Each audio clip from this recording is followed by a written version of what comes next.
1, 2, 3. Welcome to the King's Court. I'm Teresa King. I'm Lizzy King. We are criminal defense attorneys here in Houma, Louisiana. We offer hope to families as they navigate and recover from the criminal justice system. And court is now in session. Yes. We're going to talk about the Little Mermaid today. Yeah, so I started thinking this weekend a lot about, I'm not quite a Disney adult, but I do get nostalgia, right, from time to time. And every new Disney movie that comes out, I watch. I love them. And I started thinking about the Little Mermaid because I was rewatching the new live, updated live making. It's live, but it's like half CGI, but They call them live action remakes. yeah, right? which is realistic remakes, I should say.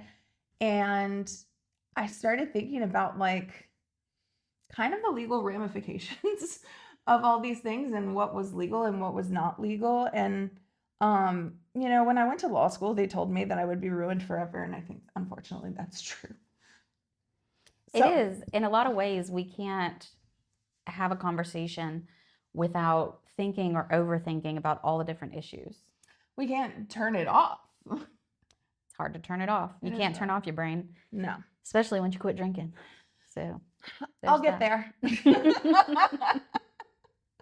So the purpose of our podcast is to make the law a little bit more relatable. Mm-hmm. And by talking about the parallels between real life, the criminal justice system, and these movies, hopefully we can make it feel more accessible and have a little fun with it. Yeah, entertainment too, because we have fun together. And, so I think that if you take something that people are familiar with, and this is kind of the whole thing, right? You take something people are familiar with, it kind of takes some of the fear away. And I think that's really cool because people shouldn't be afraid of the criminal justice system. They should be informed. They should know their rights. And if you need a lawyer, you should get one. Preferably us.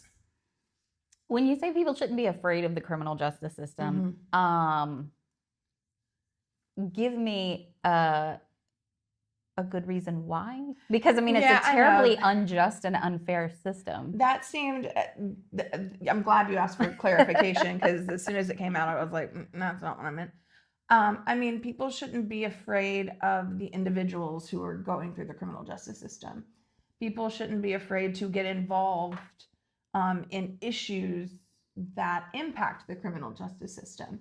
People shouldn't think that everything is running perfectly like it should. People should be informed, but the individuals who go through this system are just people. And I don't know if you saw this, I think you probably did, but Angola is one of the big prisons here in Louisiana. Angola just recently had like a father-daughter dance. Did you see that? Good. That was really cool. So all the I thought about our client that's at Angola that has a little niece, and I doubt that they would permit her to go, but I know that would have been really special if he got to have a contact visit with her. So it was like, they took the inmates with daughters, they dressed them all up and like in suits and ties, and then through this father-daughter dance. And I liked that the dance got so much press because it showed that, people who are incarcerated are people with families who love them and miss them. Yeah. And it gave them an opportunity to experience the world again. And I think that's really beautiful.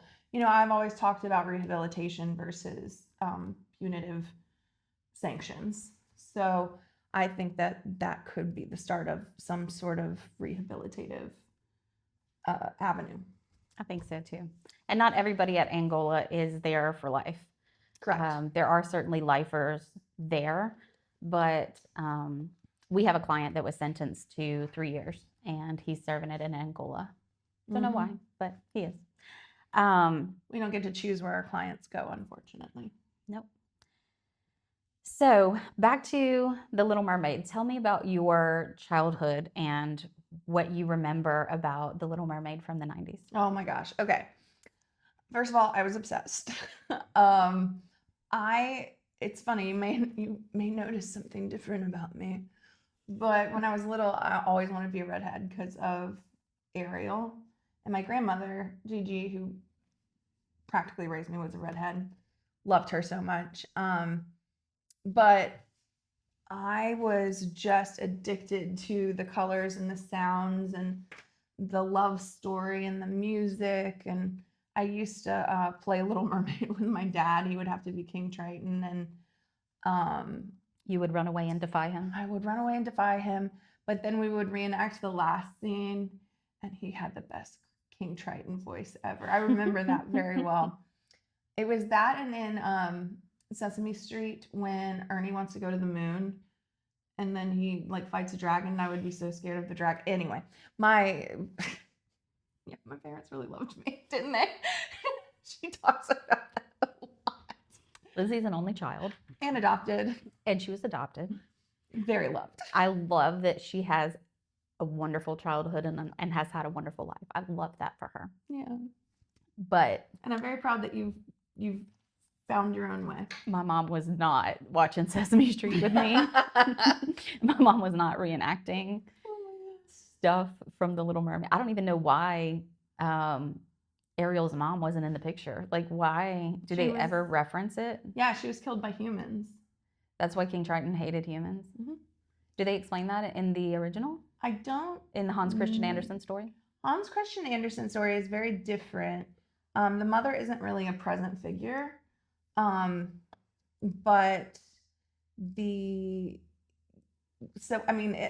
I think she's there, not killed or anything, because in the original, I'm a huge fairy tale fan. I should say I'm not a Disney adult. I am a fairy tale fan. Greek mythology and fairy tales are kind of like my guilty pleasure. And the Brothers Grimm? Yeah, love Brothers Grimm. Did you watch the television series Grimm? Oh no, I didn't, but I knew I would like it. It was just like at a time in my life when I was so busy and not really watching anything. But I do want to go back and rewatch it. I did watch Once Upon a Time for a while. Several when I was married. I didn't get into a lot of series, but I would passively watch whatever my ex-husband was watching. And so we watched Once Upon a Time and several episodes of Grimm as well. Did you watch the Headless Horseman one? Probably not. No. Okay. So in the live action, Ariel's mother was killed by humans. That was explicit, which I think it's like kind of a little bit of a plot hole in the original animated version, that you know she's gone, but you don't know why. Yeah, poor King Triton has all these girls: Aquata, Alana, Adrena, Atina, Aquista. There's a lot. I think you got almost all of them correct. And then there is the youngest in her musical debut. Our seventh little sister, we're presenting her to you. So when I was a kid... You're talking about the series? I watched The Little Mermaid on repeat. Oh, that too. With closed caption. So I could learn all the words to all the songs. Especially Sebastian's song, Under the Sea. Classic. So I had these comfort movies that I would watch over and over and over and over and over. And The Little Mermaid was one. Mm-hmm. In fact, when we went on a family cruise in 2012, we were on like the deck, and I looked to my brother and I said, "The salty sea air, the wind blowing in your face. It's a perfect day to be at sea." Which is like the opening line from The Little Mermaid. And he just looked at me like, "Really? The Little Mermaid?" So I watched That's perfect. hundreds of times when I was a kid. Okay. And I've always loved it, have always adored the story. But now looking back, I see things differently. Yeah. Like at this point in my life, I'm divorced. I don't know that in every love story, we need to tell young people that they need to find someone and marry them. Right. that, that's your goal in life, Sure. that you need to just be married to someone. Mhm. Yeah. I mean, despite the fact that she just saw him on a boat and said, "But I love him." Well, that happened to me and Morgan. We You met, know. and a week later, we said we were in love with each other, and now it's I almost mean, you 20 at years later. least But spoke to each other. we did speak to each other. She rescued him. She sung to him while he was passed out. And then He didn't recognize her. she sung to him, or she sang to him? She sang to him. I don't know why she sung to him. Anyways, Sang, I think. I rewatched it in preparation for this podcast and thought a lot about the age difference and Mhm. the fact that she was just intent on being with him. And it reminded me when I was 16, maybe 17, my boyfriend proposed to me when I was in high school. And This isn't your ex-husband. no. Okay. Okay. His name was Daryl. Shout out if you're out there. Hi, Daryl. She's He single again. No, Oh my god. she's not married. He coordinated to have Santa come in with a gift bag when we were having like a family dinner with his family and my family at the Hardwood Mill restaurant where I worked. And Santa delivered the present. I opened it. It was the ring, and he asked me to marry him. So this was Christmas, my senior year of high school. That's very sweet. That's very Corey and Topanga. I was 17, I guess. Yeah. So I was 17 when I graduated. And so months later, we broke up, and I asked my mom, "What were you thinking? Like, he asked you if he could marry me, and you said yes?" And she said, "Well, yeah, because I know if I say no, you're going to do it anyway." Well, there's that. So, King Triton, of course, was trying to protect Ariel and keep her from going to the surface, but she wanted to go and make her own decisions. And so you have a child, Mhm. and he's 7, so a bit younger than Ariel was. But do you ever think about that time when maybe baby boy grows up and wants to make his own decisions as a teenager? And I mean, even now he wants to make his own decisions. He's a very, very smart, very unique, very opinionated in a great way. He's just so thoughtful and intelligent and intuitive. Yeah. expressive, you know, and knows what he wants and asks for what he wants. At least my experiences with him. And he's so sweet. But even now, and I'm sure growing into his teenagehood, how does that kind of, I know we're going off of the legal topic, but I think this is very relevant. You know, what about that concerns you, or how excited are you for him to grow into this amazing little lotus? Well, thankfully, we have a really strong foundation. We're just trying to give him the confidence and the independence to make his own decisions, but also guiding him in the direction of what's hopefully more responsible decision making. Right, right. So we have some favorite experts in our lives. Dr. Norwood is a child psychologist, and anytime issues come up, I'm not sure how to handle, haven't faced this, I would present it to Dr. Norwood and see what her perspective is, and then either, act accordingly for myself or guide Junior accordingly, according to her advice. So that's what I would do moving forward, based on either my upbringing, my life experience, or my knowledge of the law.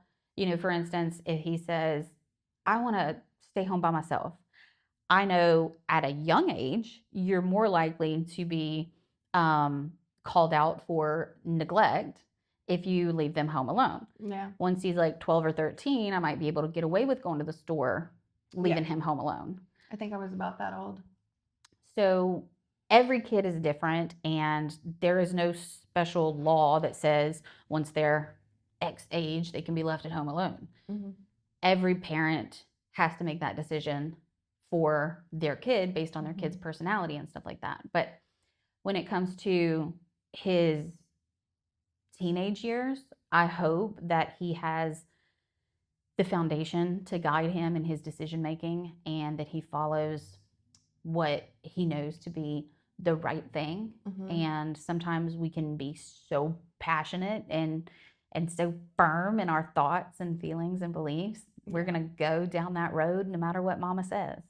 Mm-hmm. So, we'll cross that bridge when we get there. Yeah. I can't say I'm excited about it, but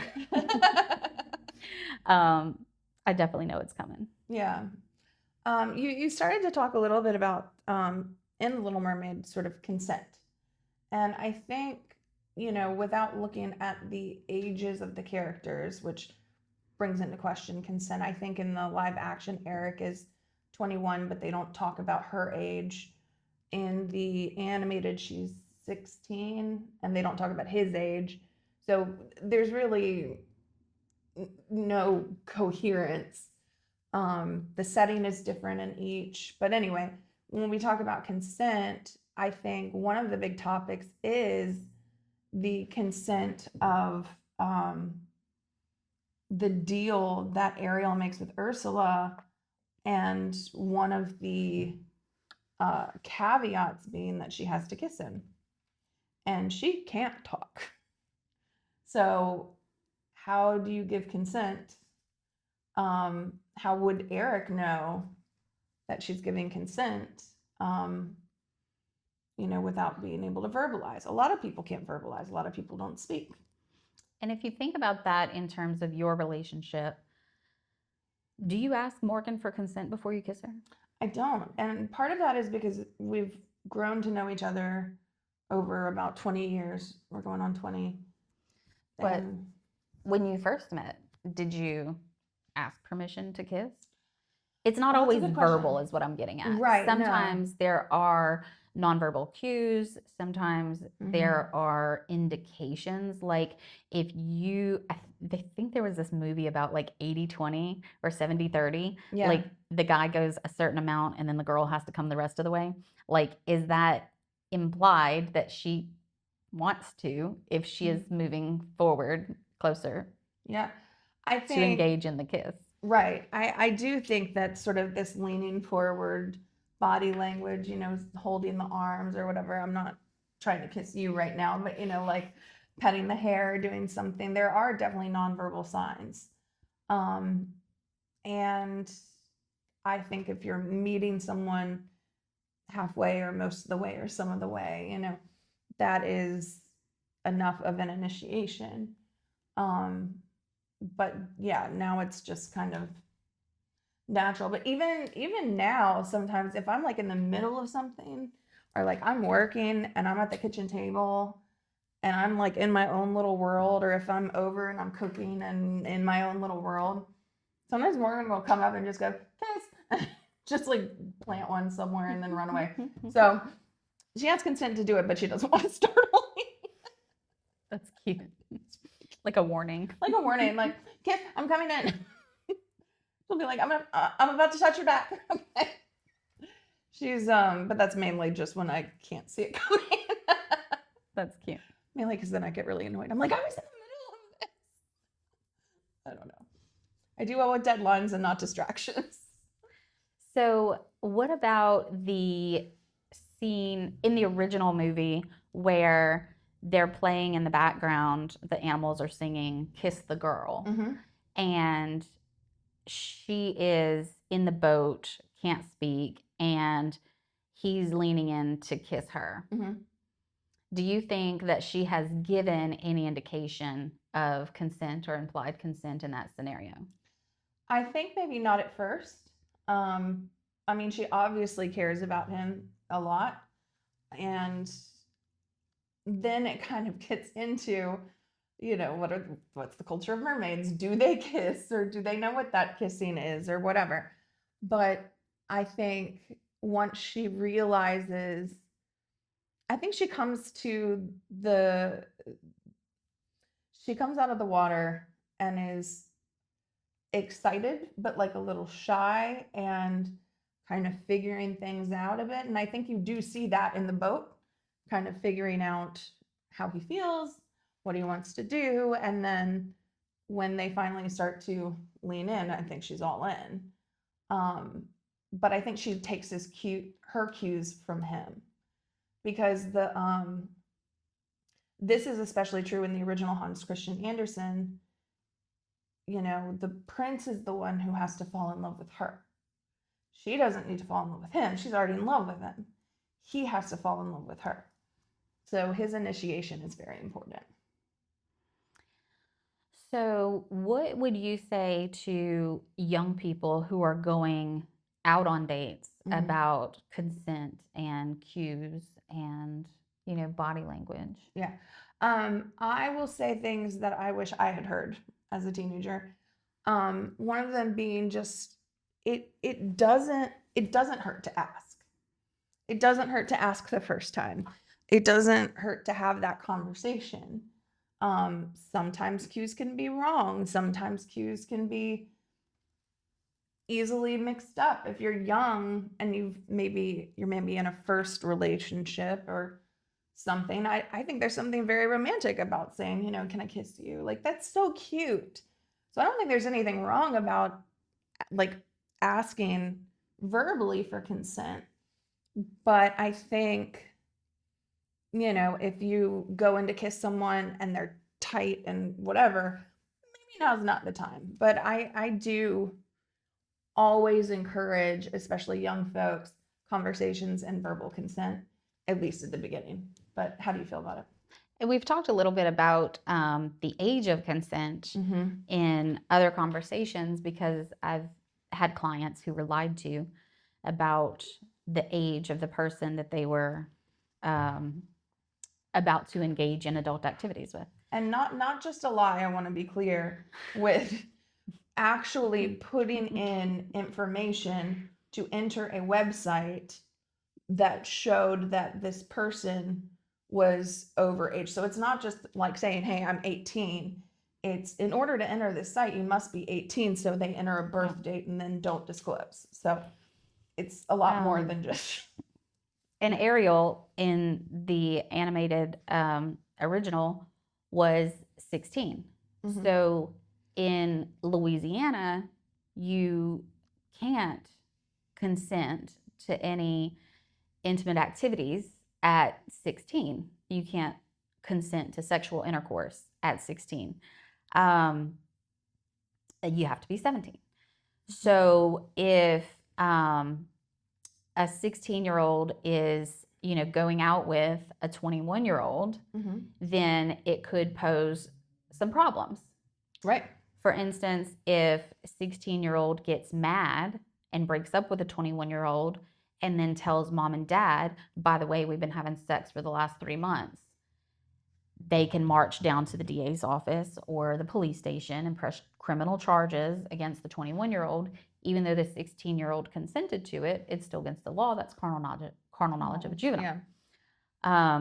The age is one factor, but the other factor that you have to take into consideration is the age difference between the younger person and the older person. So yes, the law says if it is within 4 years, then it's misdemeanor carnal knowledge of a juvenile. If the younger person is between 13 and 17. Excuse me. If it's over 4 years, then it's felony carnal knowledge of a juvenile. Or if the person is under the age of 13, then it's something much worse. It's called first-degree rape. Right. So it's very important not only to know the age, but to take into consideration the age difference. So if you think this person's 16, it's no big deal. If I'm 22, it might be a big deal. You might want to reconsider. Right. So I do think it's important to address not only consent and verbal cues and implied consent, but also like the use of intoxicating substances. Yes, of if course. You're all at a party and you're all using something, be it natural or, you know, Get a little dragon, liquid courage, liquid courage, or you know, puffing the dragon. whether it's drugs, alcohol, shrooms, plants, whatever. Anything in between. Just know that you're taking greater risks if you're engaging in any of this behavior under the influence. And this is, I think, God, we sound so old talking about this, but it is true because decisions like that impact people's lives forever. We saw that today. Like, I'm not going to go into specifics, but we see decisions like this impact people, young people, and it impacts them for the rest of their lives. And if we're both at a party, yeah, and you've had 3 beers and 3 shots, and I've had 3 beers and 3 shots, and we go to bed together, and we both were out of our minds, unable to consent, unable to really make sound decisions. We lack the mental capacity to do so. Unable to remember all the details the next morning. There are a bunch of questions. And then, lo and behold, one of us gets mad at the other one. Well, who's to say I took advantage of you or you took advantage of me? Well, and that's what's really complicated is that the person doing the reporting is typically considered the victim. Let's say that you went and reported it, I would be arrested. And then it would be up to the district attorney to really look at the case and determine, is this a total she said, she said? Is this, both equally drunk? What was the metabolism? What were their actions at the party before they went upstairs? They would interview all those witnesses at the party. Oh, you hope. You would hope. You hope they would interview all the witnesses at the party. You would hope. But, and you would hope when I go to the police that I would tell them the whole truth. Right. Well, doesn't happen all the time. But if it goes to a jury, at that point, the jury is looking for those things. Well, is there video that somebody took because they thought it was funny that, you're my boss, and there we are slinking up and slurring into the bedroom, like very funny, shots.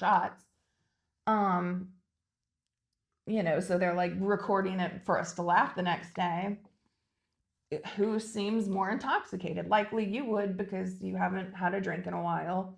I had a glass of wine last night. Tomorrow makes 9 years. Tomorrow makes 9 years. That's right. We should celebrate with not champagne. A Virgin French 75. That sounds perfect. Because they're cute. They are cute. I love that. So back to the Little Mermaid in terms of consent. A 16-year-old can't consent to sexual activity. True. And we could really go down a rabbit hole. How you define sexual activity? Is it all of the foreplay? Is it kissing? Is it touching? All of that stuff is debatable. Sure. But consent and the legal capacity to sign a contract is another thing. This is a perfect segue. The fact of the matter is that Ursula, the sea witch, gets Ariel to sign a contract. Does she have the legal capacity to contract? Is she a person? Right. Ariel being 16 in the original animated feature, Ariel being 16, at least if we're under Louisiana law, which is kind of, we're facing this as if we are. Because I was coming in like, is it maritime law? Is it Danish law? No, Louisiana law. That's what we know. That's what we do. But Ariel being 16 lacks the capacity to enter into a contract. She hasn't been legally emancipated, although I'm sure she would have liked to be. Legally emancipated being that she's gone to court and she has declared herself, and the court has declared her to be capable of making all legal decisions and sound decisions. And there's a lot of emancipation is an umbrella, And there's a lot of different things that you can do when you're emancipated. Some people just want to be emancipated in one area, like the money that they get from their jobs or something. But Ariel is not emancipated in any way. So right off the bat, we have an issue with Ursula having her sign this contract and then using her magic to steal her voice.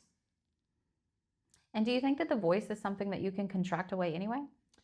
That is so interesting because it's almost like she's putting it on loan in her mind, in Ariel's mind. It's like putting something on loan. I kind of want to talk about the original fairy tale for a second. Okay. In Hans Christian Andersen's version, it is the sea witch cuts out the Little Mermaid's tongue. And that is irreversible. And the Little Mermaid is 15 years old. It's irreversible that she cut out her tongue. And in addition, she'll get rid of her fins and get legs, but her feet will feel as though she's stepping on sharp knives and they'll bleed. I should also mention that in the original Hans Christian Andersen, it's a big deal because mermaids live for approximately, so the Little Mermaid is very close with her grandmother, who explains mermaids live for about 300 years, but then when they die, they become sea foam. And humans die before, but humans have a soul. And so when humans die, their soul ascends to heaven. And so the deal that Ariel makes with Ursula is, again, for the prince to fall in love with her, to marry the prince, and then she will be a human forever, or a human for a normal amount of years, because when they marry, she'll take some of his soul. This idea that when you're unified in marriage, you share a soul a little bit, which is kind of beautiful. And if she fails, then she will return to the sea and become sea foam, and her life is over. What ends up happening, just to tell the rest of the tale really quickly, the prince falls in love with a princess from who was working in a temple. It was an arranged marriage. He fell in love with this princess, and the Little Mermaid was devastated because she knew that, she was going to just die, basically. So all of her sisters come up and they say, hey, we made a deal with the sea witch. We cut off her hair for you. Here's a dagger. If you plunge it into the heart of the prince and kill him, you'll receive his soul, and you'll be able to come back into the ocean and live the rest of your life as a mermaid, the 300 years. I know, it's really, fairy tales were dark. And so the Little Mermaid in this scenario is about to kill him, realizes she loves him, she can't do it. So she throws herself into the ocean. Her body becomes sea foam, but then she sort of lifts up into the sky, and she's surrounded by other souls like her, other spirits like her, and say that because she had true love and because she wanted a soul so badly, she was granted a soul. And so now she has to do good in the world from this sort of ethereal place, and then she can ascend to heaven. And that is the original fairy tale, which is very, very different. But even with the original fairy tale, there are things that are irrevocable, right? Like cutting out the tongue. Taking the voice is a nicer way of getting someone not to talk. More palatable. I think so. For the children of the 90s. Yeah. But what do you think about that? Is it, can you contract, for example, if not taking your voice, like lopping off an arm or something? I cannot point to a specific law, but I would say that's probably not legal. You can't contract to buy or sell body parts. you know, there are very specific statutes for like organ donation and stuff. Mhm. You can't like sell a kidney, I don't think, for 50 grand on Facebook Marketplace. Yeah. It's probably not allowed under Louisiana law. Well, you are also signed up for this program, correct? Is it To donate? To donate. Yes. And so, what are kind of the laws about that? Well, in terms of what I've agreed to do, I don't think that there's much in terms of like the legality. It's I'm volunteering to donate an organ to somebody who needs one. And It's not her heart. She's gonna be fine. It's a kidney. We have kidney. No, it's the liver. Because it's just like they said they're going to lop off part of the liver and then it's going to regrow. Yeah, sliver of the liver. That's cute. Sliver of the liver. Anyways, the recipient was, I guess through a friend, I learned that there's a recipient who needs a liver transplant. And so I submitted my name and information and blood type, other identifying information to make sure that I would be a match. And then Oshner contacted me to ask a lot more questions and do a more thorough evaluation. Yeah. In that process, I learned a lot about Oshner's approach. They very much don't want to pressure anybody. Yeah. They don't want to have you thinking that you are the only hope for this recipient to live. They don't want you to feel like their life is in your hands or that you are responsible in some way. So besides that, I think it's just the privacy of the healthcare information. Yeah. That's the only like two aspects of legality. Yeah. In what I experienced with Oshner. So do you think that in this case, Ariel is sort of voluntarily giving her voice, or is it part of this contract that we've discussed she can't enter into? Well, I think it's not completely voluntary if you're getting something in return. Right. I would agree. So, you know, she is negotiating to get something in return for her voice. So it's not voluntary. But does she really negotiate? I mean, the Sea Witch has all the power. Right. All she has is a 16-year-old desire. Yeah. I would have maybe made the same decision at 16 because we are all just dumb then. I mean, smart but carefree. Not dumb, carefree. Our brains were still developing. They were. They had 9 years to go. So the other question is, so you just rewatched The Little Mermaid. I remember, and please correct me if I'm wrong, but from the scene where she's actually signing the contract, she kind of closes her eyes and looks away and signs it, right? And so there's clearly Ariel not reading the fine print. I think in Louisiana law, it doesn't matter if she was 18 because you are presumed to have read what you are signing. Yeah. And so if she didn't, let's just assume that she was capable of consenting with this contract. If she didn't do that, do you really think that the consequences are her consequences? Well, some would say don't sign something without reading it. Sorry about your luck. You know, and life choices, man. Yeah. You know, I think in that scenario, she was pressured, coerced. She was in a really emotional time. You know, she had just gotten in that big fight with her dad. And she told Sebastian, go and tell my father, you're good at that. And she lay there in her grotto mourning. I love that. This ain't part of your world. Stunning. I love that song. Oh, so much.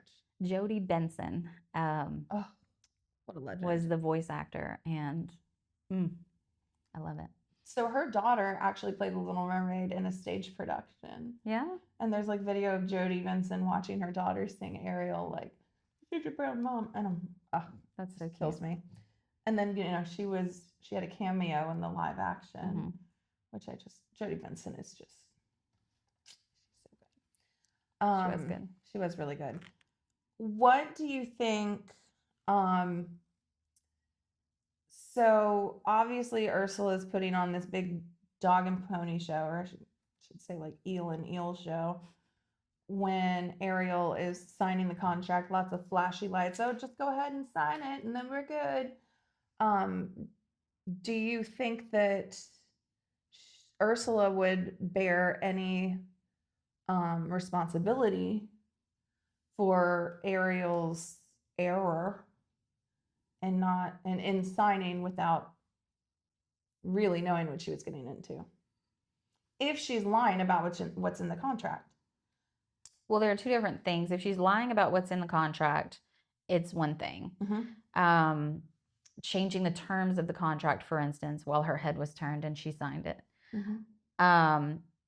If she's producing a bunch of fireworks and flashy lights to distract her and the girl didn't read the contract, then sorry, Ariel, she's still stuck with what she contracted. Yeah. Because she signed the stupid document. Yeah. It is important to read what you're signing.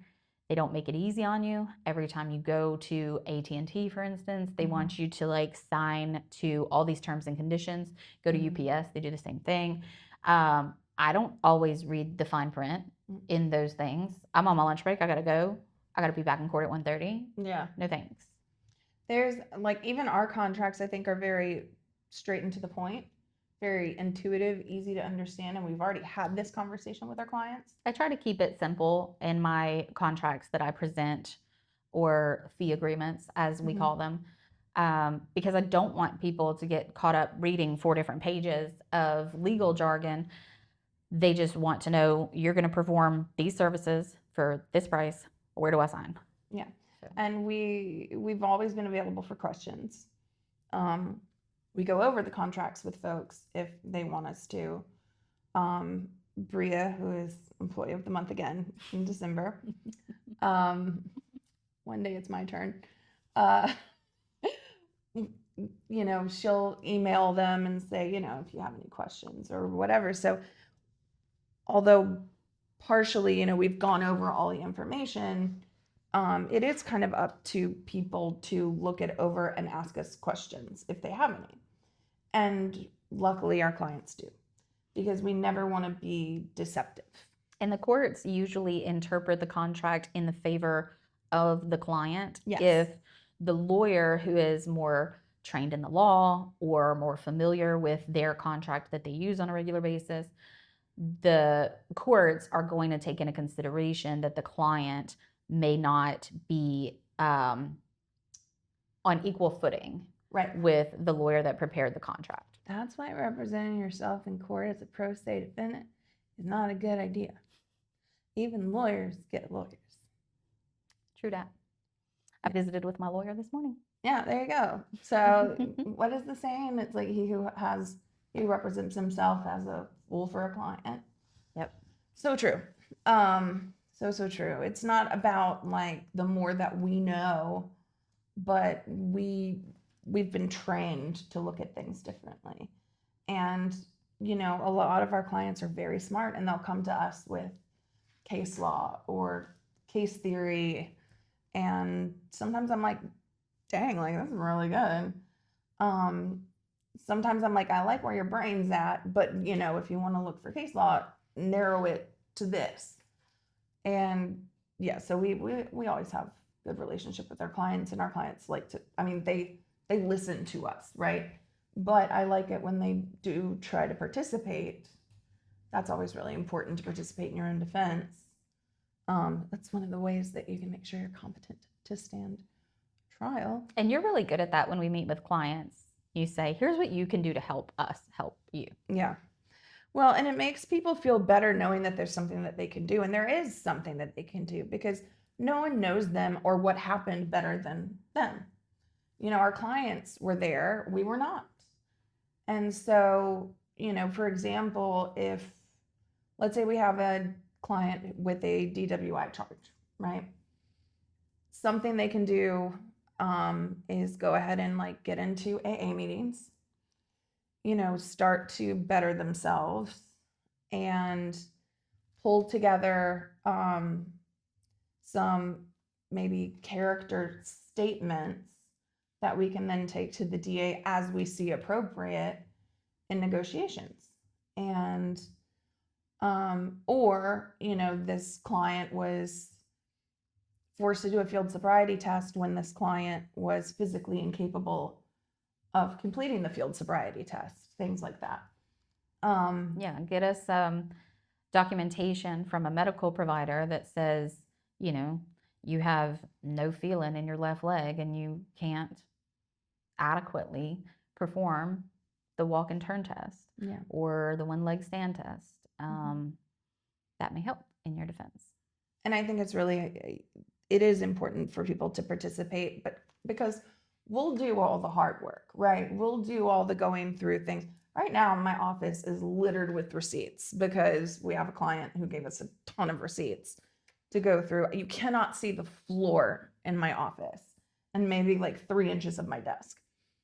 But that's so great because I always tell people, I'm like, give us more than you think that we need, because we would rather have more than we need than not have what we need. Yeah, and we'll sift through and decide what's important and what's not important. Yeah. And the more information, the better. Absolutely. Kind of going back though to this contract and the live action remake. Ariel gets her legs, she's swimming towards the top. I don't know why mermaids swim like that, but more of a doggy paddle. And as she's ascending, Ursula says, "Oh yeah, and you have to get a kiss by the end of the 3rd day, and you won't remember that part." So Sebastian and Flounder and Scuttle tried to tell her, but every time they try to tell her, it's just a blank look on her face. Yeah. So what would you say about that? About this sort of one caveat that's too late to go over that maybe is changed from the contract? Well, if I was advising her character in this contract negotiation, I would say any changes to the terms of this agreement need to be in writing and signed by both parties.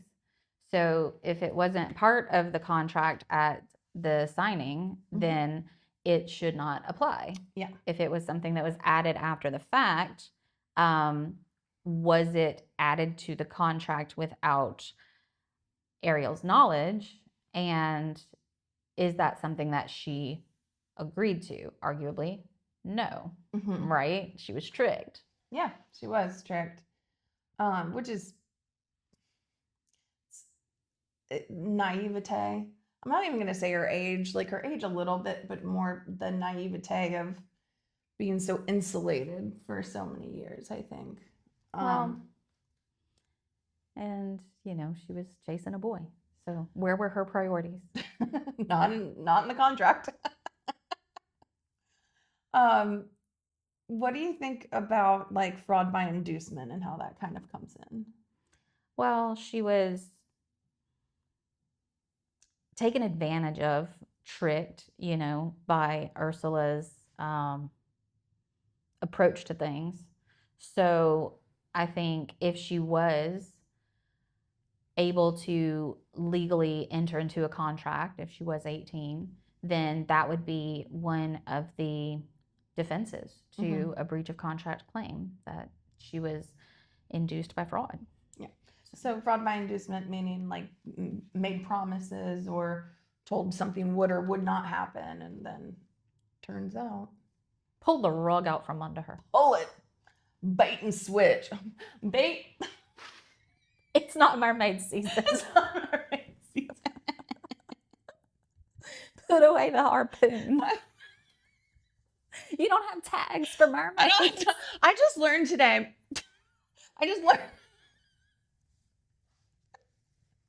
I just learned today. Please don't cancel us, okay? She's not from here. I'm not from here. My granddad's from here, but he just taught me blackjack. He didn't teach me about all this. I just learned today that so you'll recall from a previous podcast that I didn't know about crab in season or shrimp in season. I knew about crawfish season just because I know that it pops up at some point and then goes away. But you can get alligator on the menu all the time. Yeah, I found out today that there's an alligator season. And it blew my mind because I'm like, there's alligators in the bayou all the time, except in the winter and the water freezes. And then you see their little snoots out and they're just like hibernating or sleeping. You know what I'm talking about? They'd stick their snoots out. It's so cute. And I love a little alligator. And there are a certain number of tags that one is allowed. Which I also couldn't believe because I'm like, what do you mean limited number of tags? There's like thousands of alligators. People are greedy. So, you know, if allowed, they might kill all the alligators. And we have to have some restrictions so that we can preserve the species. And shout out to Travion, our producer, who informed me about taking alligator eggs. We are not... we're not well, is what we're not. We on this side of the table are not experts. Travion, however, has a lot of knowledge in this area. Having grown up in Terrebonne Parish, he was educating us on the fact that most gator skin fashion comes from Terrebonne Parish. The alligators here are harvested for their skins. I know. I will never eat a fried alligator bite again. I mean, I might eat alligator. I don't know. I'm not making any promises. I might too. I don't typically wear it. Alligator jerky's not bad either. It's a little chewy. Yeah, Louisiana is not a real place. Where did we get on this subject? Oh, I said it's not mermaid season. It's not mermaid season because you said bait and switch. That's bait and switch, which was the greatest pun that I've ever made on this podcast. And then I thought bait was really funny. And then you said it's not mermaid season. And we're always going to come back to Louisiana at some point, I think, because I learn new things every week. So The Little Mermaid was my favorite Disney movie growing up by far. I loved the live action remake. And it was beautiful. The actress, I don't remember her name. Halle Bailey. Yes, got Gotcha, girl. a lot of grief, or I guess there was a lot of media backlash when Disney chose a minority to play the Little Mermaid. And I mean, she was animated from jump. So it's not like some white girl was out of a job. I don't know what the issue was. Well, and then the other thing is like, oh, Ariel's white. She has red hair. I'm like, mermaids aren't real. Like, mermaids can be any color. Right. And actually, technically, if mermaids are not by the surface most of the time, as they're not, because we haven't seen one for mermaid season, and I doubt they would be in the bayou anyway. Although they used to think that manatees were mermaids, and that's in Florida. You know, it was somewhat recently, like within the last 10 years, that I learned that narwhals are real. are real. Yeah. I thought they were fictional, like unicorns. No, narwhals are very real. They are very real. Yeah. And they're the really scary looking. thing, the horn, is like a tooth. I didn't know it was a tooth. Yeah. Hold on. You are not supposed to be researching during the podcast. I'm just looking up a picture to show our friends, to show our jury. Oh, no, it's a whale? No, okay, I'm terrified of whales. I can't do that. No, I'm sorry. I just, actually, can you, While we're on it, can you X this out for me, please? Because I can't even. it says medium-sized toothed whale. I can't do it. You have to make it go away. I made it go away. Thank you. Anyways, while we're talking about how mermaids, if they existed, are not close to the surface, they are Right. very deep. Very deep, which makes their tone dark because they don't have access to light or You don't think that would make them white? Because they don't get the I don't know. pigmentation from the sun? Yeah, no. Let's talk about how Okay. the undersea world was portrayed from the very beginning. Okay. Mhm. At the beginning of the movie, they're catching fish on Prince Eric's boat, Mhm. and one fish gets away. Uh-huh. Okay. And that fish swims down and he goes, like a sigh Like you can finally breathe. underwater. Yeah. And then Flounder, Ariel's best friend is Flounder, a little fish. Flounder is with Ariel when they go and explore a sunken ship. Mm-hmm. And then he gets out of breath because he can't keep up with Ariel. And they're all underwater. And then Shark. he says, I have a cough. I have a cough. Oh. I can't go and explore the sunken ship because I have a cough. And he goes, like, we're all still underwater. How are we coughing Yeah, that's a good point. and out of breath and sighing? Yeah, and then my other Underwater. question is the shark that comes after them, if Flounder can talk and Sebastian can talk, Why can't the shark? why can't the shark talk? Don't know. I mean, in Finding Nemo, does the whole fish are friends not I food? might know why. Oh, tell me. It wasn't in the script. Well, that makes sense. Okay, one more question for you, and then we have to wrap up. Okay.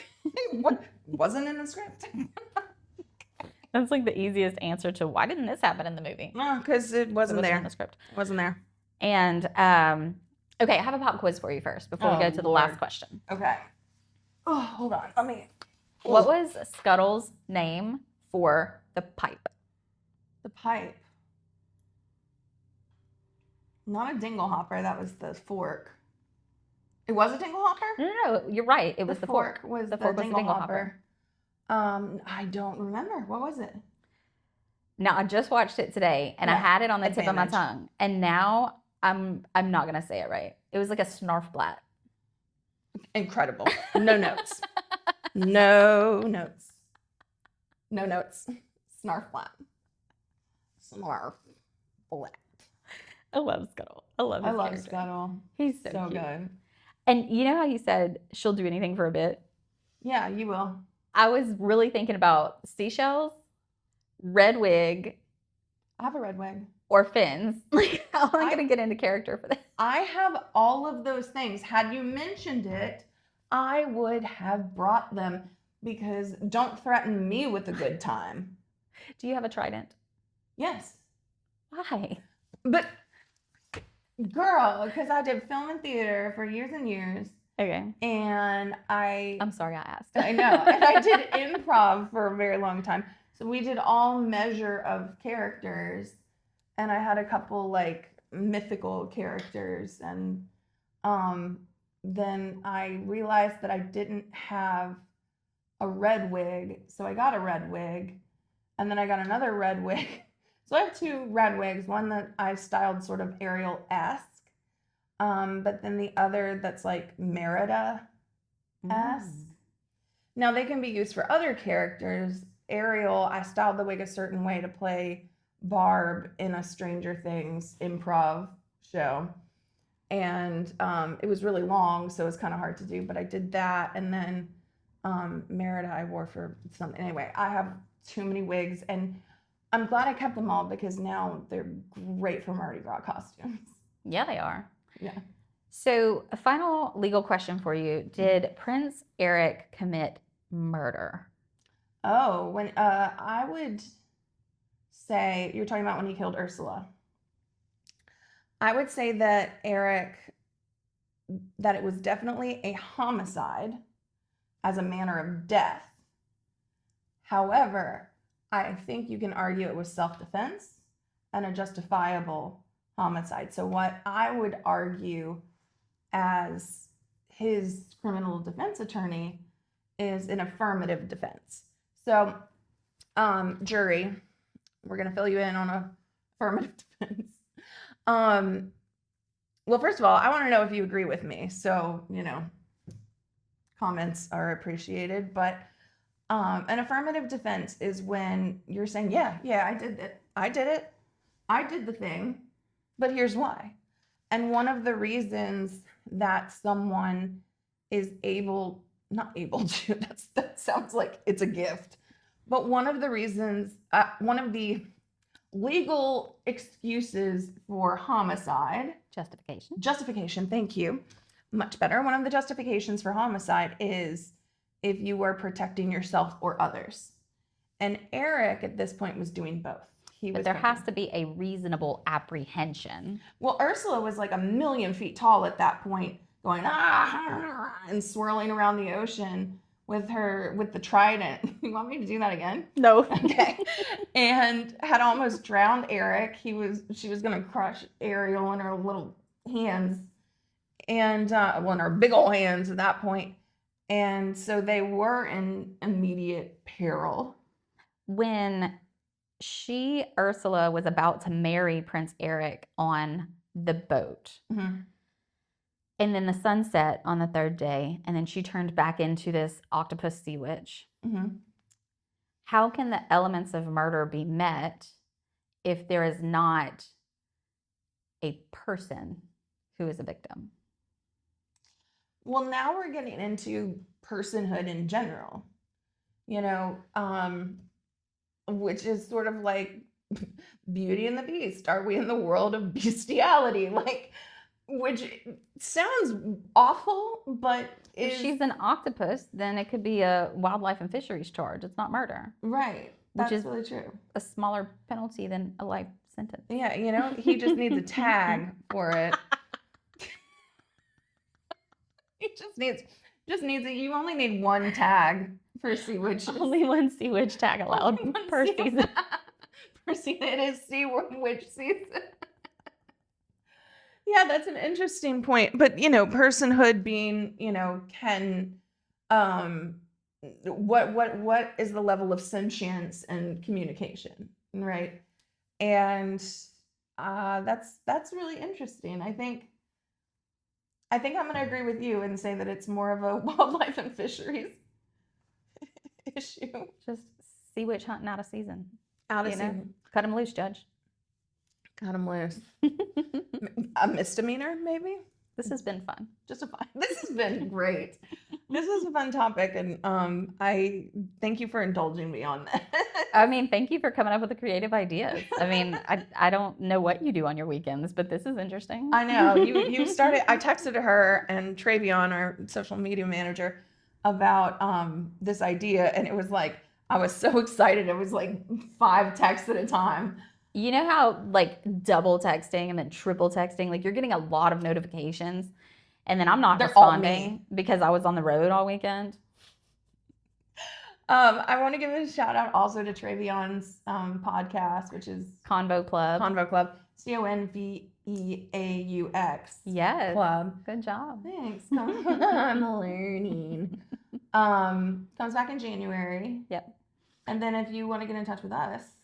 Yes, you can contact us at 985-333-4016. That is the phone number to make an appointment, schedule a consultation, and Bria, our trusty assistant, will get back to you as soon as she can.